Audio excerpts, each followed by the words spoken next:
Welcome to this episode of the Leadership Lounge. I am so glad you're spending this time with us today.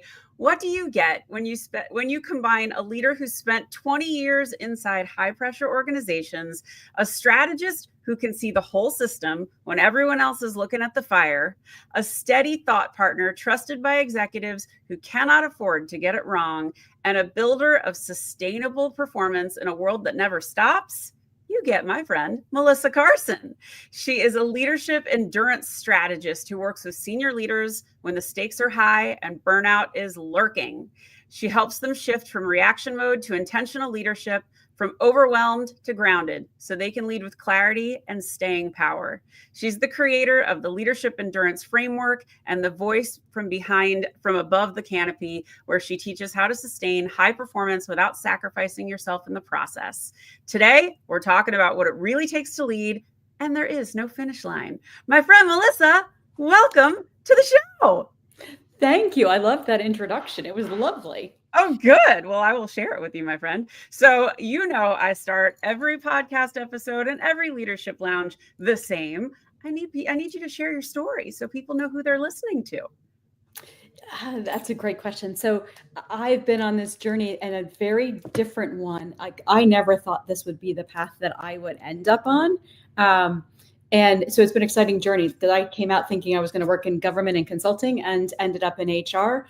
And, I have done that trip through corporate, as you said, and learned a lot. And that's all of my grounding. But, decided 6 years ago that I wanted to do the parts of the job that were fun for me and that I thought I was best at. And probably what everybody's dream is, do the parts of the job that are fun. Right. And so have been in this space of thinking about where do I add the most value and how do I do that, and really ended up in this space around leadership endurance, which has been a bit of a circuitous. I can't even do it. Yeah. Yes, we're out today. I love that. And I don't think people fully understand leadership does require massive amounts of endurance. And, a lot of people don't get training, right? I mean, all I talk about is leadership. And when you become a manager, you're taught process and you're taught, this is who you deal with HR stuff. And this is how we complete contracts. And this is our legal department, whatever.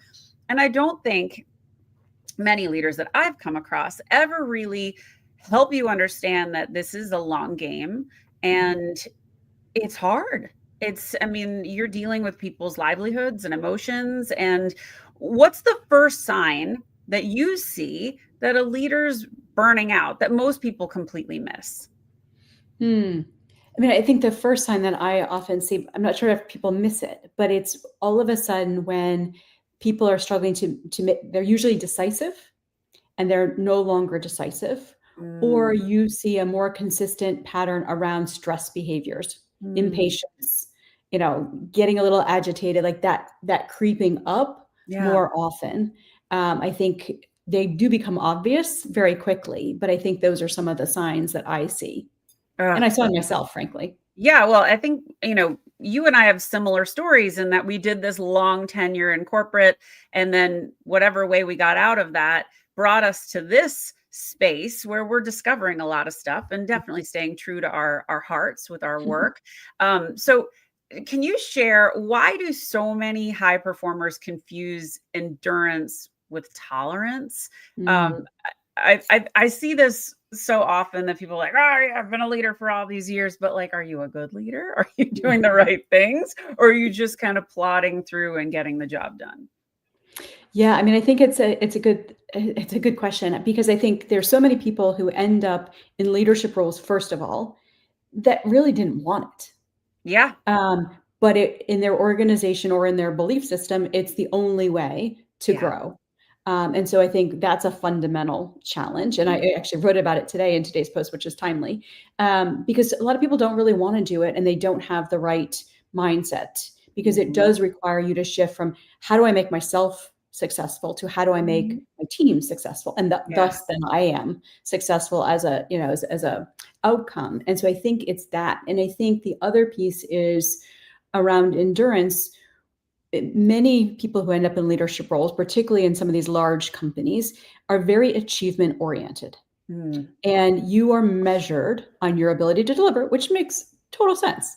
But there are also environments that are set up to have people compete against each other. Yeah. And so people start sprinting and they don't know Mm. how to stop sprinting Yeah. because that's the only way you get promoted or you get the position or, you get the raise. And so I think Mm. that's the piece around um, what we need in endurance. But I think also the tolerance is, particularly if people spend their time in one organization, they assume that it's like that everywhere, Oh yeah, I thought or that. that the grass isn't going to be greener. And sometimes it I is. I totally thought that, and I was just talking to somebody, I was at IBM for almost 25 years, and I talked to somebody today who was there, and he was just, we both talked about how it's changed, la, la, la, and I said, when you get outside of Big Blue, and this is true for anybody that's spent a long time in corporate, you're surprised by the things you take for granted. I mean, our Mhm. pedigree was really, really high, and, I was telling him a story of, I was working with a brother sister CEO, and they were working on a budgetary meeting that they had coming up. And they're like, so what should we budget for next year? And I'm like, well, what does your sales pipeline look like? And they were like, oh, yeah, we'll have to talk to her. We kind of have a VP of sales sort of right now, but I don't really know. And I'm like, what? You don't know? How do you know? Isn't that like your number one thing? But it was a surprise. And so, a lot of people aren't taught the same Mhm. rigor and, you know, pedigree. That's the word I keep using. But yeah, what were you going to And I say? think the other thing that happens is you don't realize how much you absorbed just from being in those Right. rooms, that you're like, I didn't realize I knew what I knew and that Mm, everybody else doesn't know what I know. And so I love think that. that's always interesting as well. Okay, here's a good one for you. If a leader had only 10 minutes a day to Mm. invest in endurance, where should they spend it? Thinking. I Mm, mean, so I think it's two parts of just setting aside that quiet time to reflect, like, where am I going today? What are the outcomes that I want to have, and what's gonna get in my way? mm, Because what I find is so many people's calendars are double and triple booked from first thing in the morning to end of the day and picking up email, and there is no time to actually stop and so think. And true. so, I mean, I tell people, whether it's your Saturday morning over coffee, sorry that it needs to be a weekend, but like, where is quiet time? Yeah. You got to I find also some. feel like you have to guard your time, and you have to build it into your schedule. And it took a leader I respected greatly, and she told me, she said, Linz, they're going to take as much as you give them. So guard your time and make sure that people understand, you know, you're not available until 9 in the morning. Like maybe from 7 until 9, that's when you're doing your catch up. That's when you're doing your follow up. That's when you're thinking or meditating or whatever it is. And guard your lunch break or take a break in the afternoon or make your meetings 50 minutes instead of an hour, or 20 minutes instead of Mhm. 30 minutes. And those kinds of safeguards gives you that space to do that work and check in with yourself. I think it's really easy to get overscheduled. And Yeah, I mean, I that's, think you need to own most leaders do own their calendars. yeah, And so being able to proactively book, this is my lunch break, or this is dinner with my kids, or my yes. child's sports event, or I want to go out for a run on Mm, Fridays at 10 o'clock. If that works for your work, great. But if you don't put it on the calendar, mm-mm. it's not going to have a chance because most of us 100%. are disciplined, but not that disciplined. Well, and your calendar will get stolen. I mean, if Yes. people think they can book stuff, they will. And, I had to learn that as an entrepreneur because when you're starting out, you're like, everybody call me, let's chat.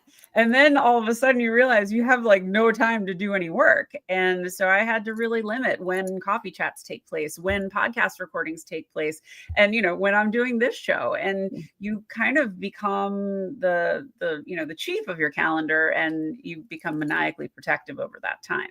And it's um, particularly important if you're working in global groups yes. because of the time zone. Like, how do you Right. respect everybody's time zone? And that gets challenging. But if Right. it's not on your calendar, then somebody doesn't know that you don't do Mm, meetings at 7 a.m. yeah.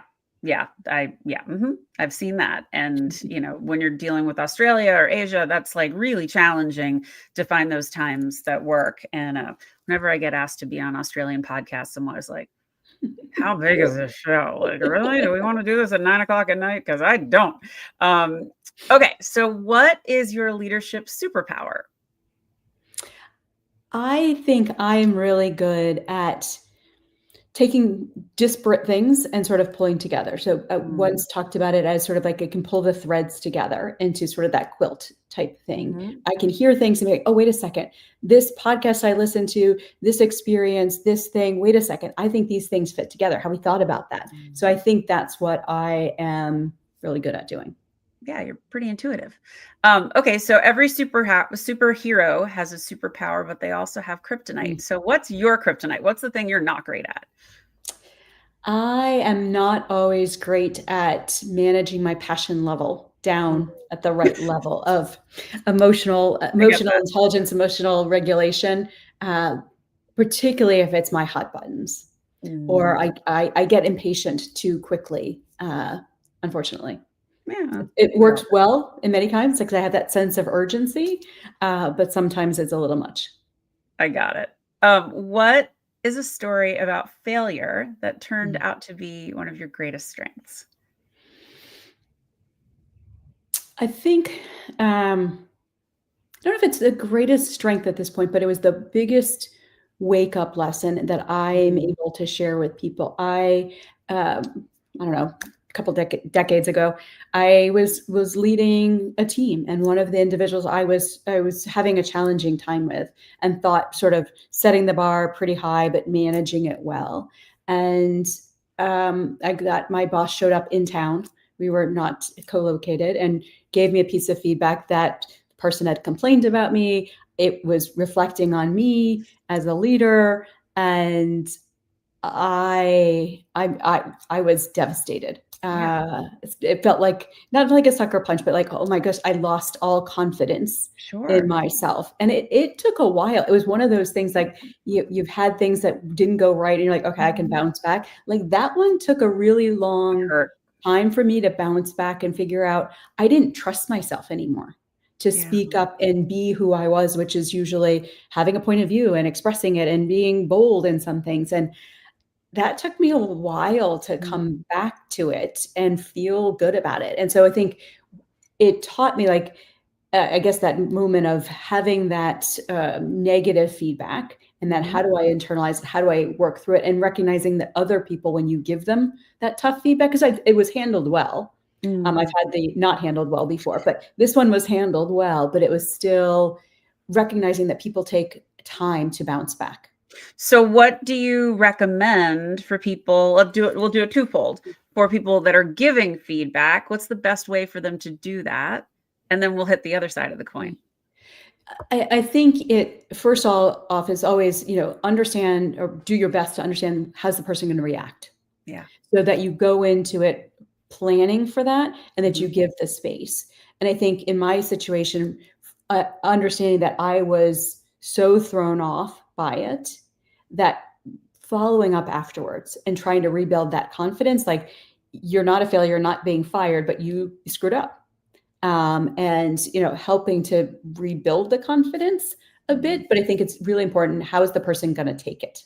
Yeah.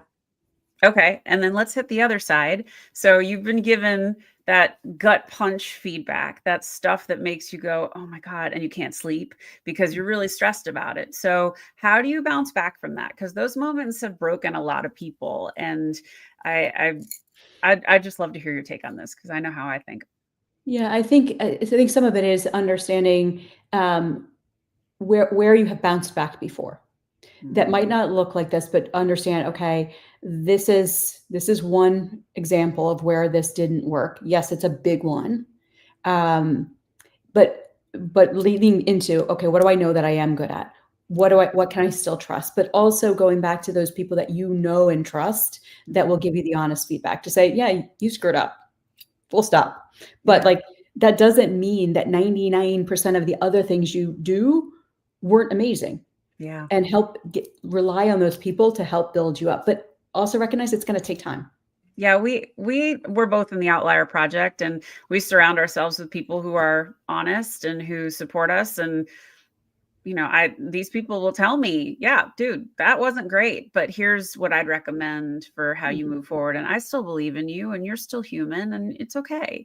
We're all going to make mistakes. Yeah. We're all going to fall on our faces, and surrounding yourself with the people that know you, believe in you, and, say you belong in the room really makes a huge difference. So I know, we've met through a few different communities. What has been the most important thing that, as a leadership coach as you are, that you've been gleaning from these communities?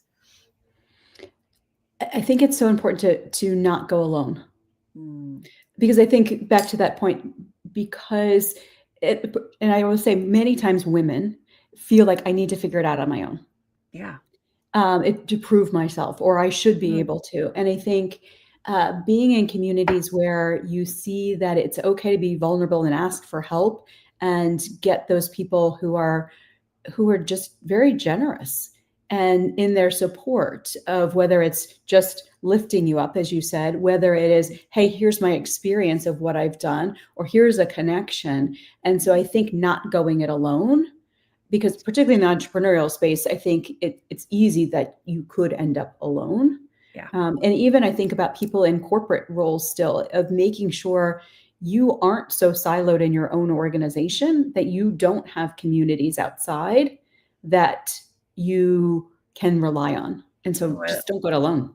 I love that you went there, because I think so often people that are in a corporate setting don't really consider that being a part of a community is something that they need. Mhm. And I it's not until they leave their corporate setting that they realize, oh shit, I Mhm. don't have that anymore. So now what do I have? And I think for any entrepreneur, I mean, I say this all the time. Your childhood friends and your historic friends, they don't understand what you're doing. Your family doesn't understand what you're doing. Your old work colleagues don't understand what you're doing. So you need to be surrounded with these like-minded people who are doing the hard stuff, who are trying the things, and who have that self-belief, because you need to have those examples, and you need to be around people who have done it really well. So can we talk about the importance of a coach and Mm. why this is so important to you, and both you as a person being Yeah. coached and you as a coach? And it's funny, years ago, early in my HR career, I had somebody on my team who got certified to be a coach. And I remember listening to her, I'm like, that's just kind of hooey. Like, what? And then even fast forward a couple of years later, I'm like, why do we need coach versus HR? And then I decided that I would get certified to be a coach. And I was like, oh, I get it. I could have been a much better leader if I had had a coach. And Yeah. so I think that for me, I continue to make sure I have coaches, and they look at different as far as in different parts of my world. But I need a mix of that mirror of, here's what you said you wanted. Here's what I actually hear you saying. And there's a disconnect, or you're not giving yourself credit. Like, okay, you're being really hard on yourself. Yeah. So I need that. I need accountability. And sometimes I need more of a professional coach who is more business savvy than I Sure. am. And so I think all leaders would benefit from a coach on a somewhat regular basis, because it is a hard job. I mean, there is so much complexity. There Yeah. is so much uncertainty. There's so much pressure. And particularly teams are getting bigger, money's getting smaller, the stress level is getting higher. And then people are juggling all of what's outside of their professional life and trying to make it work. And at the same time, we need to sort of model calm and confidence in our decisions and clarity. And if we don't have somebody to talk to, then I think it's challenging. So whether it's a coach, whether it's a therapist, whether it's a really good mentor, we need people that are going to help us through it, so that we have to not go it alone. Yeah, I think you said it beautifully. I honestly, it's I always marvel at the people that are like, I don't need a coach. I'm like, okay, do you know how many Olympians I know? Could you imagine them not having a coach? Could you imagine, you're trying to do the hardest thing out there and you're going to go it alone? Like, that's bold. I just feel like everybody could benefit from a little bit of that mirror and a little bit of that expertise. And I think often the disconnect that I perceive is people are willing to go pay for a golf pro, Sure. or a personal trainer or other things. And so I think there's a stigma still on the work thing. Should I need this? And I think it's the same thing of like, how do I excel at this part of my life? How do I make sure I've got the right support structures in place so that I can do my best? Well, I think the people that I am inspired by the most are the people that are doing the work. And doing the work often requires a coach because they're going to pull back the layers and show you things you might not want to see, but it gives you an opportunity to pivot and grow and do better. So who believed in you before you believed in you? I mean, my mom has always been my champion of pushing me forward. But the funny thing about her is recently she heard me on a podcast, and she'll describe what I do and doesn't really, but she somehow, for some reason, listened to me on a podcast, and she's like, "Oh, wow, you so sound smart, really honey. good. You're kind of intelligent. You know what you're talking about." I was like, sound like you know what you're doing. But it was that funny moment. But I think she always, believed in both me and my sister, and I think thought we could do anything. Love that. Okay, so before we get into our speed round, which I know everybody loves, first, I just want to tell you guys, I've got a little present for you. Let me pull it up.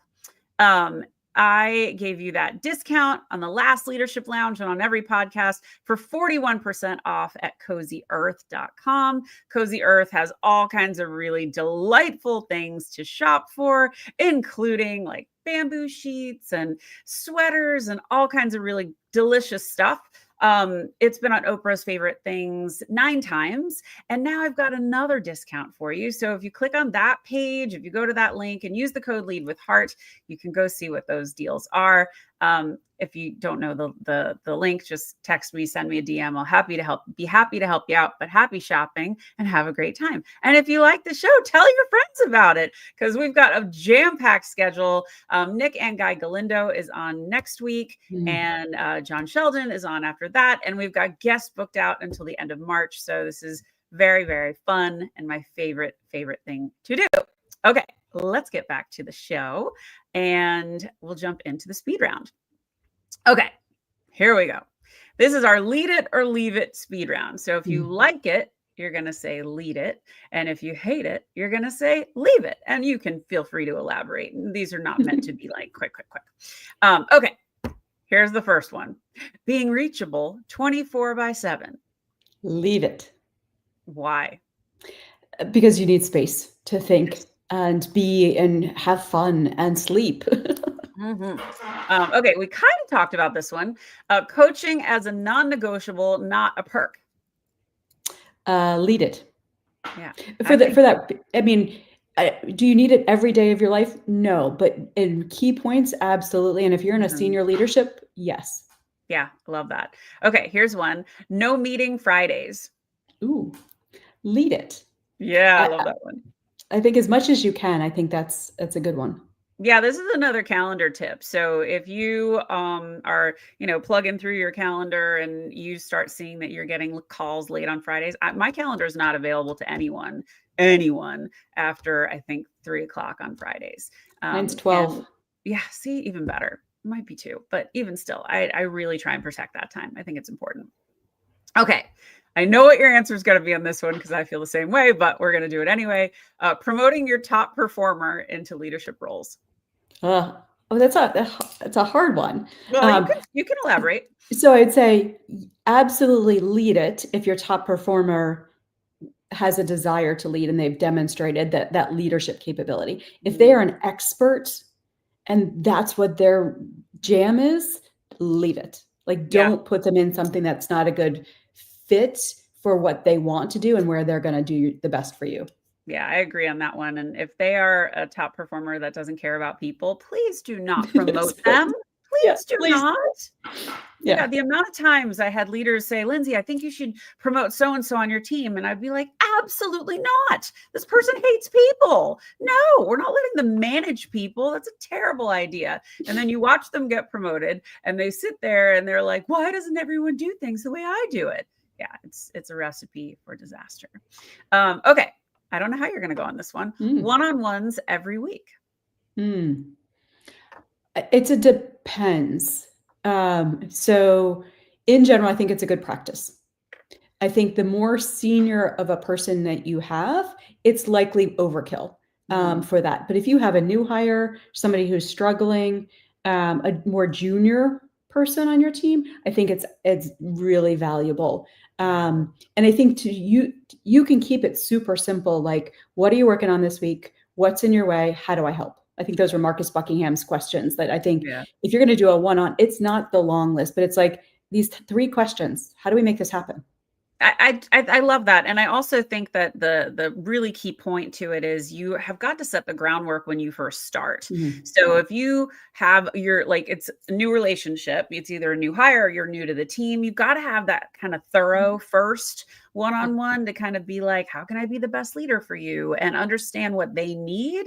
And that way, when you get that, your check-ins can be quicker because you already know where you stand and you have like regular communication throughout the rest of the time. So I like that one. I think I know what you're going to say on this one. The strong leader who doesn't ask for help. Leave it. I mean, but I'll say that with, you want a strong leader who can just go make it happen. And so I think in some cases that's really beneficial if they can get it done. If they can't get it done and they're going to drown or fail and they don't ask for help, that's worse. Yeah, we don't want to see that. I think the people that don't ask for help, they're the ones that end up burning out. They're the ones that end up making the mistakes too. And those mistakes can be costly. Yeah. And I've seen it happen with senior leadership of like, they didn't raise the flag on an issue. And that was the failure of what happened was less than the fact that they didn't get support. Yeah, I think too, I see, these leaders that think they have to know everything and they are so worried that someone thinks that they don't. How could you know everything if you're new to a role? You can't. So you have to ask for help. So, And I even think if you're experienced in the role, because things are changing so quickly, most of the scenarios aren't necessarily the same as you dealt with before. You have context and experience to say, here's how I'm going to shape it. But I think over the past several years, leaders have gotten more comfortable being vulnerable, saying, I don't have all the answers. Here's what I know. Here's what I don't know. And I think people appreciate that level of transparency, though some corporate cultures or organizational cultures do not support that still. Yeah, love that. Okay, burnout disguised as loyalty. Interesting. I was trying to think of how that fits together. So I saw this a lot in corporate where people are like hanging on by a thread, but they're like, but I've been here so long. And if I leave, like they're terrified of what's on the other side. So.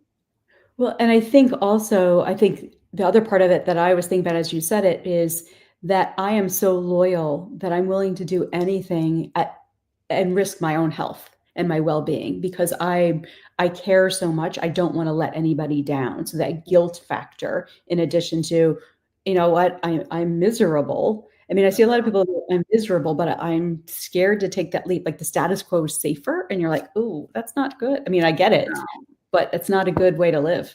No. Yeah. Okay. So here's a question. So thank you for the fun speed round. We're done with that. So let's go into some more questions. So when a leader says, I don't have time to slow down, what do you hear underneath that?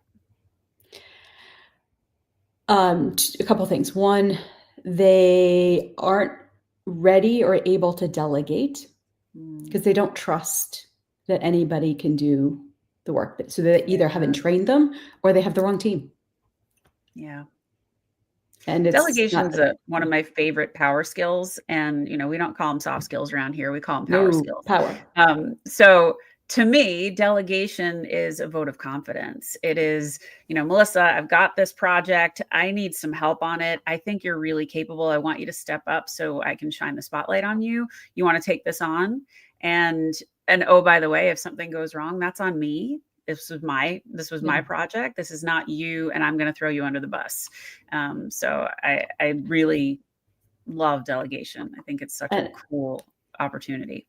And I think that that some people forget to do is, and here's what finished looks like. Here's what good looks like. It's like I always talk about Brene Brown and painting done, from the perspective of, we need to have that discussion of like, here's what my outcome looks like. Here's the context of how I'm going to use it. Here's how, all of these pieces. And it's an interactive dialogue versus, hey, I'm giving you this project. Have a nice day. Raise the flag if there's a problem, but just go for it. And so I think confirming, okay, what are you thinking about this? What is your next step or your first step on this? To recognize, are they afraid to ask? Are they afraid to say, I have no idea where the heck I'm going to go with this thing? Or do they have a good sense? And so I think just don't dump it. Yeah, good one. Who are your ideal clients? My ideal clients are some of these people we've talked about, high achievers. They're in senior level roles, making challenging decisions every day. So a lot of times they look like a nonprofit executive director. They look like a small business CEO or mid-sized scaling, because I think I just had this conversation with somebody earlier today. Those people who are in that scaling space, when you're small, it's easy. From a perspective of, I've got all the people stuff. I know all of them, I hired them all. We're all aligned. But that point when all of a sudden you start getting bigger and the challenges get a little bit harder, you need more of that sounding board. And I think one of the things I try and bring together because of my background is I'm not just an executive or leadership coach. I bring the HR consulting and the organizational strategy along in my brain. And so my clients get that, triumvirate of support as they're going through what's hard, both either for how they lead themselves or how they lead their organizations. That's really cool. What are you working on now? I have the fun situation right now. I have a fractional head of people role with an organization and helping to put in place some of the basic leadership behaviors and things that we've been talking about around how do you make sure in challenging times that you're able to lead the teams. So I think that for me, that's the really fun stuff. Can you just share a story or two about just one of your success stories of who you've worked with? Because I think it will help color what people are hearing here. One of the clients I worked with a while ago, nonprofit executive director, hired in around COVID time, had built a team and was pretty secure, but was somewhat insecure in their role based on some of the dynamics with the board. And they had an individual that was a challenge. And you saw it in the dynamic with the team initially. And over time, we got to the point where they were really comfortable having that conversation with the person, like, this isn't working anymore. And the positive part of it, of why this was impactful for me, is I had met the people in person once early on when this was all going on. And then I came and did an event for them later. And the whole environment was totally different. I mean, small team, but just this person who would not say a word or was super negative was engaged, happy. I was like, oh my gosh, you have a different team. And I think the lesson out of it was, helping her see and partner with them. Like, how do you make sure you have the right mix of people for what you need? Because it makes the dynamic so different, both for her as the leader, but also for the people around it. So I think for me, that was like, oh, that was exciting to see the possibility of when you make the hard call that this isn't working and you get the right fit in. Love that. Oh, look, Nick, our guest next week is here. Thanks, Nick. She's been chiming in a few comments lately. So what's next for you? What's next? I think I'm excited. I have an upcoming free workshop next week, which I'm excited about, which is about how do you make the decisions, the really hard decisions when there's so much noise and there's so much pressure. So I'm really excited about that opportunity to partner with leaders and help think through, how do you do this? Because there's a lot of weight leaders are carrying right now. So that's what I'm really excited about. Is the workshop still open, or do you still have spots? I do still have some spots. I'm trying to keep it small. Huh? How can people find out about it? I think I will give you a link to make sure you have it, but I think it's actually a link in my post from LinkedIn today. All week I've been talking about it, so it should be out there. While we're thinking about that, let me pop up your contact info, and people can grab that QR code. You'll get connected with Melissa. You want to follow her on LinkedIn, connect with her, and all of her socials are on her website, melissaridercarson.com. So check out that. So you got this workshop coming up, and what can people expect from it? They can expect a couple things. One, framework. Where are the decisions that you're not making? Why are you not making them? And what's the one thing that you can take forward that you want to move forward? Like, we all have decisions. I'm sure you have at least one, Lyndsay, that you're like, I am dragging my feet on it. Oh yeah. And there's reasons. Anything you're not good at, you're going to drag your feet on. Right. So it's like getting to that of like, where am I getting stuck in these decisions? What's the framework and how to move forward so that we end the year well, we start the year well. And frankly, all these open loops of decisions are stress. Yeah. And we have enough of things we can't control. Let's control the things we can. All right. Give us one more story before we start to wrap.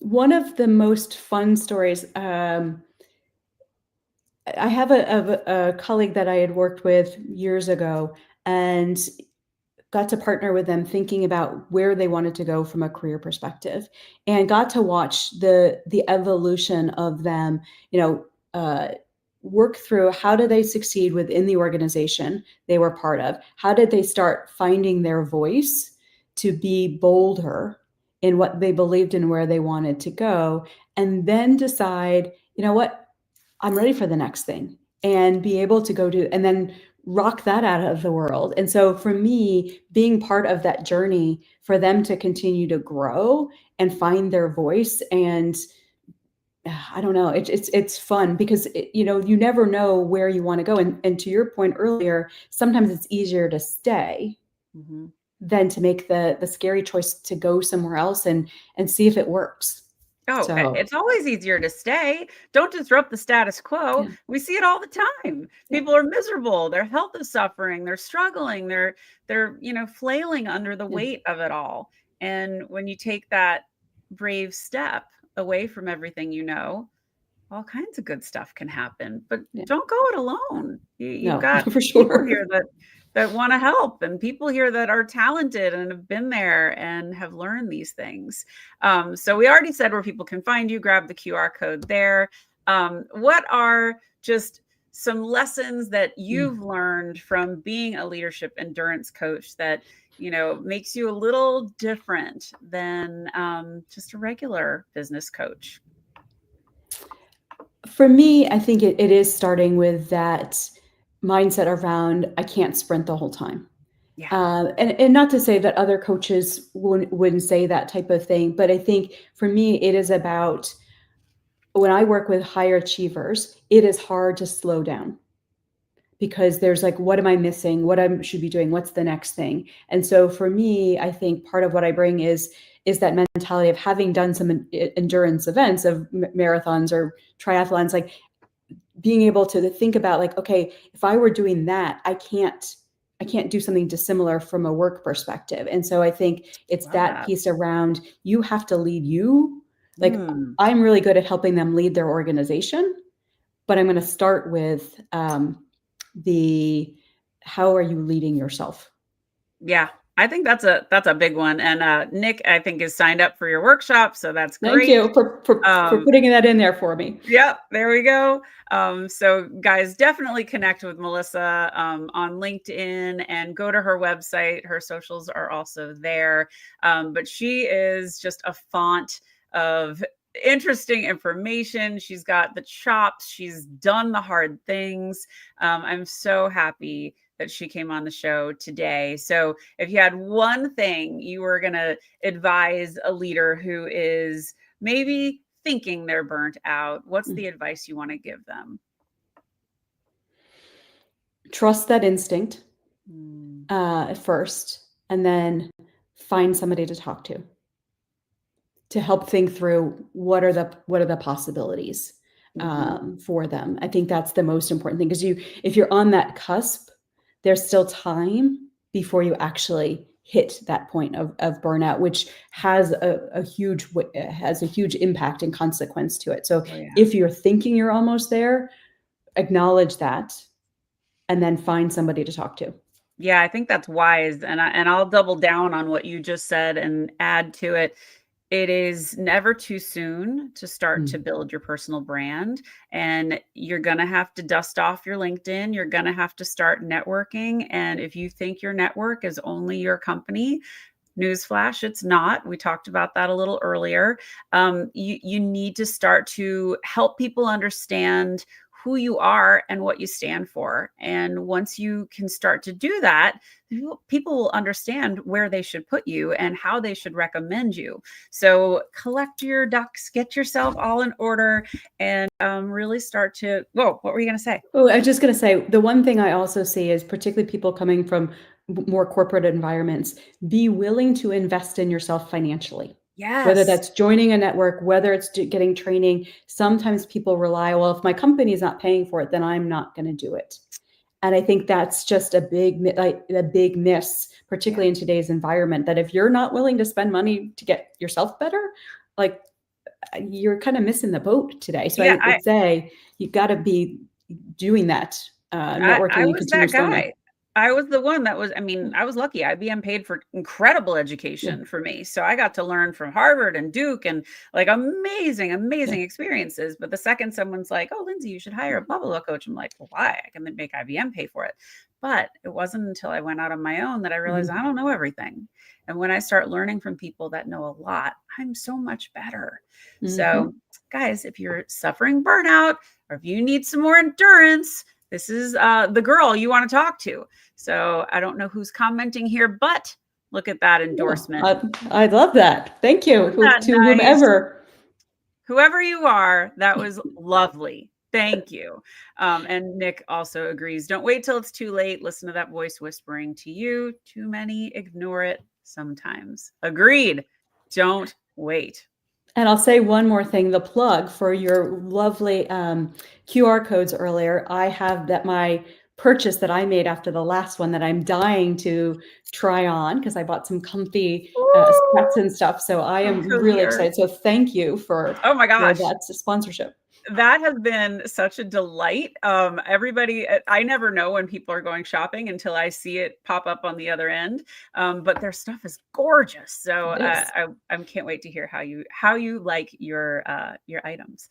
So guys, I hope you enjoyed this episode of the Leadership Lounge. Melissa, this was such a treat having you here. You're fantastic. And gosh, it's nice to put a spotlight on you. So thank you for being such a wonderful guest. And if you love this show, please share it with your friends. It will live forever on YouTube, and Melissa has the link that she will be able to share with her networks and her people. But thank you all for tuning in. Thank you, Melissa. And guys, get out there, lead with heart, and have a great day. Thank you so much. You're welcome.